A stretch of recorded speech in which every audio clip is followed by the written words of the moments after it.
Today I'm showing off the recently buffed Lavaloon Bomber deck, which is one of the most powerful lava decks in all of Clash Royale. It is currently the highest ranked lava deck as well, with Friend being the highest lava player in the game as of this moment. It was Rakan yesterday when I made my Double Dragons video, and today it is Friend, so we're trying out this lava deck, which is good on all areas of ladder, no matter where you are.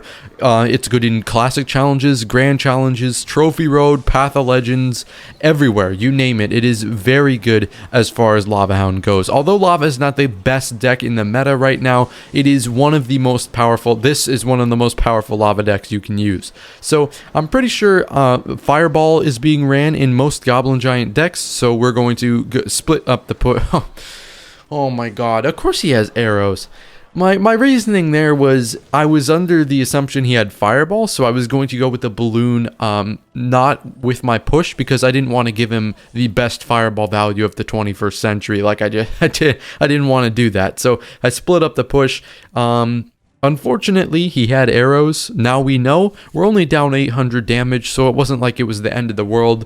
Definitely, we can still make a comeback here for sure. So the important thing about this deck is it's light on the defensive end. You only have the bomber and the knight, so it's definitely different. It's going to take some getting used to if you guys have or if you're used to playing barbarians. It's going to take some getting used to. Quick tip there. You see how my Inferno Dragon actually manages to fully kill this mini P.E.K.K.A, and it's going to shred the Goblin Giant as well, but you're gonna get, I mean, Goblin Giant is one of the most boosted and most powerful and most common decks in all of Clash Royale, so I assume you're definitely going to see it. If you ever get Goblin Giant mini P.E.K.K.A at the bridge, wait for the mini P.E.K.K.A to move past the Goblin Giant, then play your Inferno Dragon so that the Inferno does target the mini P.E.K.K.A. So before I go with my Lava, this is kind of similar to going Tombstone before Lava. I'm going Bomber before Lava just so I can have a little bit of extra defense. Unfortunate that's Snowball was kind of bad. I thought we could save the tower. It was a little late, so it was kind of useless there. Let's see what we can do. We have 20 seconds. I think we can take this tower for sure, especially since he's a bit light on the defensive end. I think it's going to be a 3-crown race. Now, I do love me a good old-fashioned 3-crown race, but this is going to be scary. I'm not too sure about this because he does have mini P.E.K.K.A rage. He doesn't end up raging the mini P.E.K.K.A, though. He does rage the Goblin Giant. Knight, please. No, no, no. What? Bro, what? Dude, I have never seen that. What? That just happened. That ending was absurd, dude. It was literally crazy. Like, I was like, I wasn't even looking at what was going on his king tower. I was just looking at what was happening on my king tower, and I just failed to get the knight down, and it makes me mad that we could have stole that victory, but that's crazy. Like, how often does that happen? That's got to be pretty rare, you know? But yeah, this deck is also one of the decks that I believe you can go Lava first play with. It's a good play with this deck because we do have the Inferno Dragon, and I mean, it's kind of like I can play a bunch of offense, and then just to make sure I don't get 3-crowned, I can like play the Bomber. Like the Bomber's a very fun card to play because it's like a very cheap like way to not get 3-crown basically. It's really nice. You'll see as you play this deck, if you decide to try out this deck, you'll see like how it works. Like there's so many experiences with the Bomber. It's so fun. Like I go either like Lava first play, and then I go all out on offense, and I just bloop, here comes the Bomber. He's gonna save me. It's kind of scuffed if you think about it, but it doesn't matter. It's okay. It's okay. I just feel a little guilty every time I go Lava first play. I don't know, man. I just I don't like that play at all. But it is a really good play with this deck. So Barry does a good job here. We're gonna Snowball as well, and I believe we should be able to get 2 hits. Beautiful. The Barry, if you play him on a high bomb or a high tombstone, he's going to be able to clip the tombstone, which is really cool. Ooh, his miner comes down late because he had to put it in the back to make sure he dragged the knight. So we did manage to kill the flying machine, and so we're up, what is that, like Yeah, 2100 damage, 2k, very nice. But yeah, I mean, you can clip the tombstones like that if you're ever facing a tombstone deck, because he'll shoot at the little layer, or I guess he'll throw the bomb at the little Larrys. Ooh, see, I was about to get predicted, but I already told y'all. Like, I've told y'all multiple times, I don't get predicted. Like, that's like, I don't know, man. I don't get predicted. Come on. But yeah, I mean, he's interesting. The bomber is kind of a really important part of this deck. So if you're trying to substitute anything out of this deck, one, I wouldn't recommend it, and two, definitely not the bomber. He serves a very nice purpose in this deck, and he's able to cheese a lot of interactions. Speaking of cheese, that's a very nice 2 balloon hits we got there, so I'm really not worried about this. We can just, I mean, Lava Miner's typically a really good matchup for Lavaloon Inferno Dragon decks, because they don't really have a balloon. Balloon's a bit tough to try and defend with this deck, just because there's no building. That's one of the downsides to having the bomber, maybe the only downside, but we are able to steamroll Lava Miner decks with the Inferno Dragon. Quick is back. Let's put a quick end to this guy. Ooh, Lava first play. We do like it. We do like it. We are going to do it. Beautiful. All right, so we've got the Lava Hound coming down. Oh, stuck for a lot. No, not the behemoth. Not the behemoth. E-Giant is dead, bro, and I'm happy. But we're gonna have to face him. So this is the anti-NATO spot. Usually they have a building, so it won't do anything. He's got the Mother Witch. Oh, he's got the Mother Witch Inferno Dragon version. Definitely not my favorite version, but we are going to be able to. Oh, that's a really good hit from that. Really good last second hit from the balloon. If you're not already, subscribe please if you guys are enjoying the content, and use code Invader. That reminded me, if you use code Invader, you are like 75% more likely to get those 1 HP balloon shots, so definitely try it out. You know, what could go wrong? Just, you know, drop a mountain of gems, you know, do a couple giveaways using code Invader.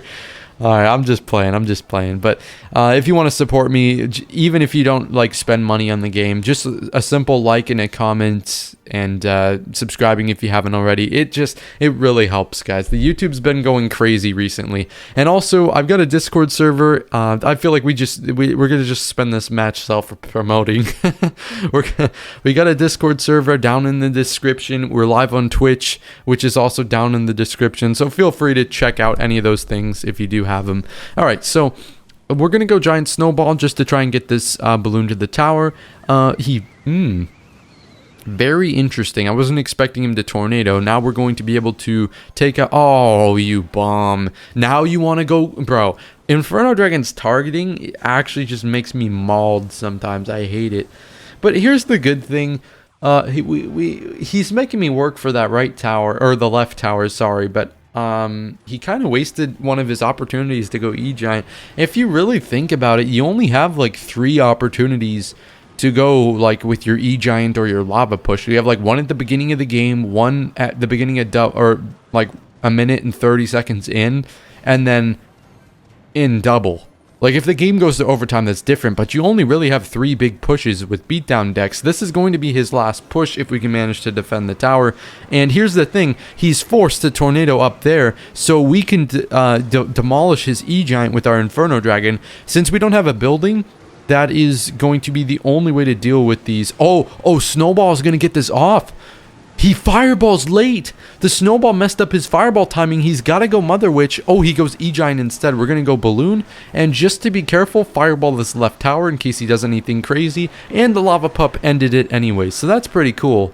That's a really I'm glad we won that. But yeah, that's the way to counter E-Giant. You have to bait out their tornado and abuse the Inferno. Bacon. We got bacon. Stuck for Allah. We're at Lava first play. Very, like, that's the 3rd time in a row we've had Lava first play, so I'm feeling good about this. We're going to go Berry just to drag this Knight. Should full counter the Knight because, oh, I thought the left tower is going to help out. It still full counters the Knight. You got to make sure you play it low. There's no way this is, wait, hold on. Exactly how the last game started, which I cut out of the video because, oh my god, it's the same deck. It's the same deck. Graveyard, Poison, Tombstone, Xe, NATO, Ice Spirit, Bar Barrel. I just lost to this and cut it out because it's a really, really bad matchup.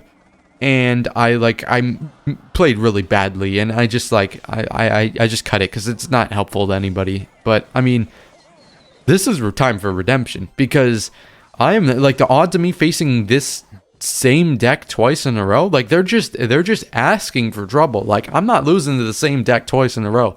It's time for, it's time to clutch up. Even though Xe NATO Poison is going to be ridiculously hard to break through. We'll see what we can do. I'm just gonna try and learn on the mistakes of the last match. You guys didn't see it, but usually if I put a loss in it'll be something where like it was really close, or I just made one misplay and it cost me the game. But if I just straight up play like crap, like, I'm just not gonna put it in. It doesn't help anybody.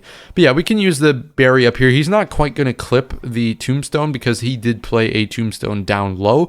But the goal is to get this bomber to the tower, because he can't, when he uses his knight like that, he can't use the, oh my god, the bomber. Look at him. The little hairs on his head were being hit by the executioner blade, but he manages to get a big hit. Like, even one chip damage could be like game breaking. So we're actually going to take the lead, assuming, yeah, we get this death bomb here. But yeah, I mean, god, I completely forget what I was saying. What was I saying? We were trying to play him to get a hit on the tower, or just to be able to deal damage on the tower. That was the whole goal of the bomber. I mean, obviously it was to take out the tombstone as well, but I mean, you can't underestimate the bomber, because he's a pro sometimes, if he only has knight, and barb barrel, and I see either one of those come out, then I'm gonna use the bomber, because there's no reason not to, and we get a big hit. He messed up. Wait, he messed up his tombstone. I didn't even notice. He messed up his tombstone placement. Wow, that's the break we needed. Predicting his knight, because he was gonna go knight graveyard. Like, obviously, what else is he gonna do, bro? Come on, this is a freaking graveyard player. Like, he doesn't have that much brain activity. No hate to my boy Starlight. We love Starlight, but dude, that's crazy. I'm happy we won that game, bro, because we just lost the same exact matchup the game before, and this time we won. It feels really good. When I don't have Lava Hound in my starting hand, I like to try and cycle the Knight. It's a pretty good play. Just because you know, if I can try and get to my Evolved Knight faster, it's good, because the Evolved Knight, like, he doesn't do that much in lava, but obviously having the Evolved Knight early in the game can be devastating, especially if you manage to outcycle the opponent's Evo Knight or something, which is usually going to be pretty tough. But it's just, the earlier the better. There's no reason not to get to your evolution as quick as you can. So looking at Musketeer, Ice Golem, Snowball leads me to believe Balloon Cycle, which is, oh my god, why don't I have the worst hand I've ever seen. Like, I literally can't play anything here. Luckily, he gives me the opportunity to go minions. This deck, like I said, I believe it was in the first or second game of the video, we struggle to defend balloons sometimes. If you don't have a building in your deck, it's a bit tough to defend some balloons. We're actually just going to go with the Inferno on offense, because it's going to be tough for him to stop. And then we can just use a Snowball last second on the balloon. Should limit it to 2 hits with the recent Snowball buff. So that's pretty good. I'll take that. He's going to drag that, I assume. Yeah, it gets dragged. And then we could just use the balloon. He's going to be back to another Musketeer very soon, though, because, I mean, the opponent's cycle is very, very fast. The good thing here is this Knight is going to get good value. We can use this berry as well. Yes, get them out, get them out, get them out, get them out. I will not deal with them today. Okay, very nice. So we force out an Ice Golem as well.